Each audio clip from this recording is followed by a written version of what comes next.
predict that the two denominational groups, Pentecostal and the evangelical groups, will work together in a denomination, will unite themselves together, and will become a member, all of them, of the Federation of the Council Churches, or the Council Churches. They already belong to it, all of them. And there will come through them a forcing or a boycott that'll stop everything but what belongs to that union of churches. That's what the Bible said, that there would be a boycott. Even to such a way it would cause people to not buy or sell unless they had received the mark of the beast, which is Romanism, and the image of the beast, which is Protestantism, that the image of the beast had power, authority to give the image life to speak, and it did. And that's the confederation of churches. When they confederate themselves together. Do not let this word ever depart from your ears, in your heart.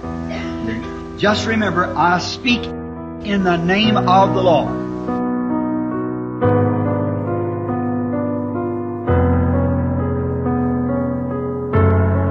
When Daniel had been given the vision that the days of his people were over for a certain time, and he seen the Gentiles coming in and saw the vision of this great big stone here, or this great big image, had a head of gold. Now what's happened? The head of gold was Nebuchadnezzar, which he interpreted. Said another king shall come and be inferior to thee, which was Darius, the Medo-Persians, taking the Gentile kingdom over. Next come in after the Medo-Persians was what? The Greeks, Alexander the Great and so forth. The Grecians took that kingdom over. Then what took it over from the Greeks? The Romans. And who's ruled the Gentile world ever since? Romans. Amen. Romans. Now that was iron. Then notice, Rome exists to the end because it went to the end of the toes. And you've seen mud, clay, and that's people, what we're made out of, and iron, the strength of Rome running every one of those nations. And Rome has strength in every nation under heaven. There's one man in the world can stop a war or begin a war without saying one word. That's the Pope.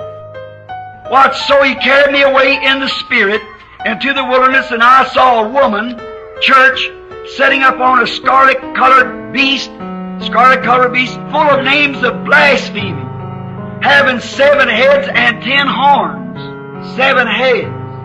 On down here it said the 7 heads, which was on the beast, is 7 hills on which the city's set up. Amen. Now what city's built on 7 hills?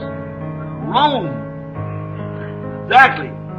A city setting on 7 hills. A church. A woman. A prostitute that'll control the world with her powers. Well, it's just as plain as reading the newspaper. Amen. Certainly.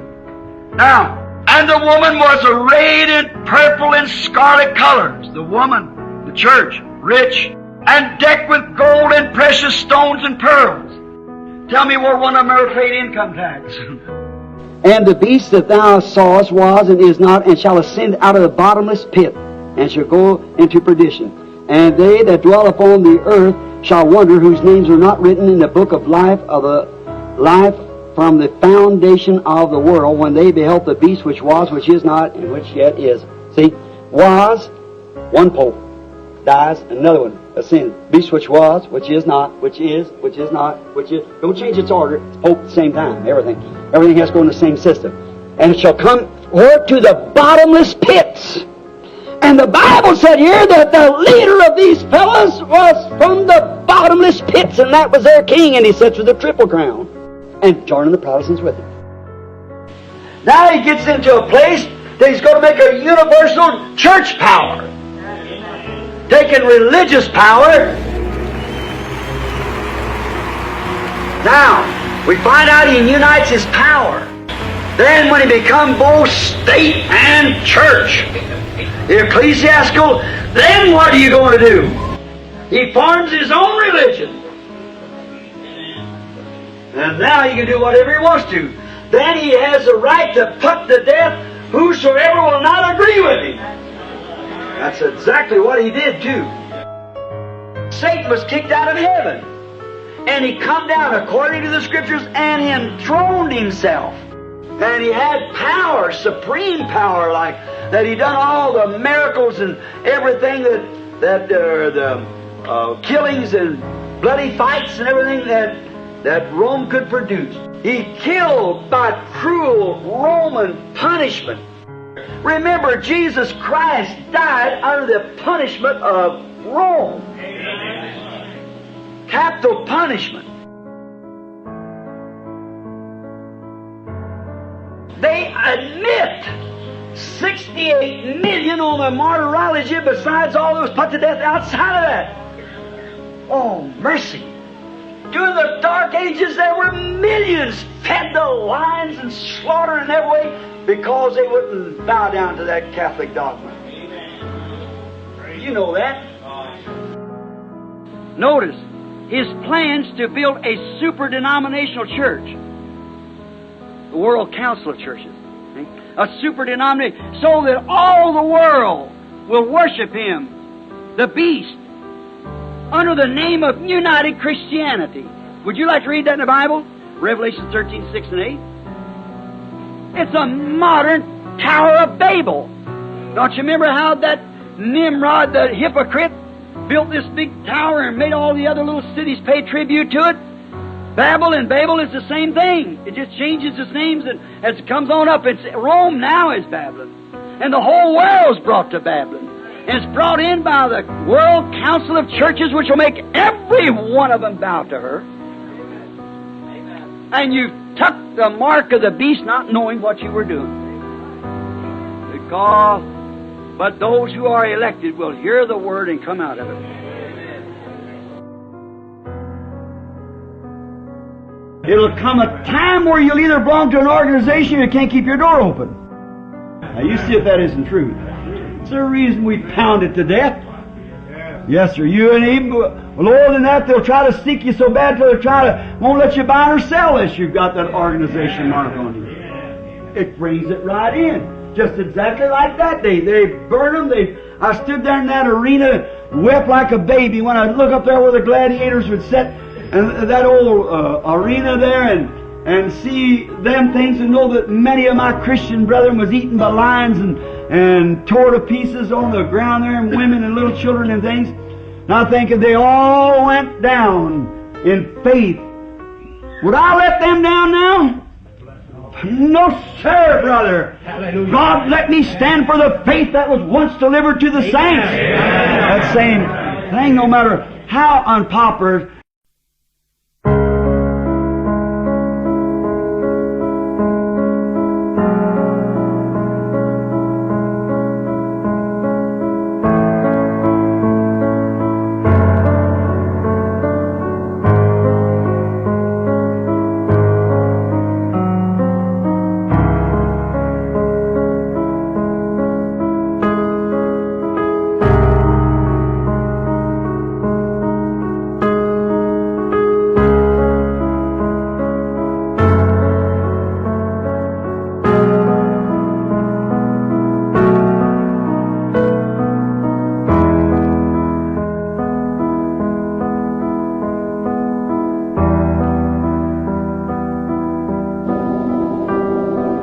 Billy and I, when we got off of the plane in India, our last trip there, I was looking at a paper that they brought and it said the earthquake must be over. The birds are coming back.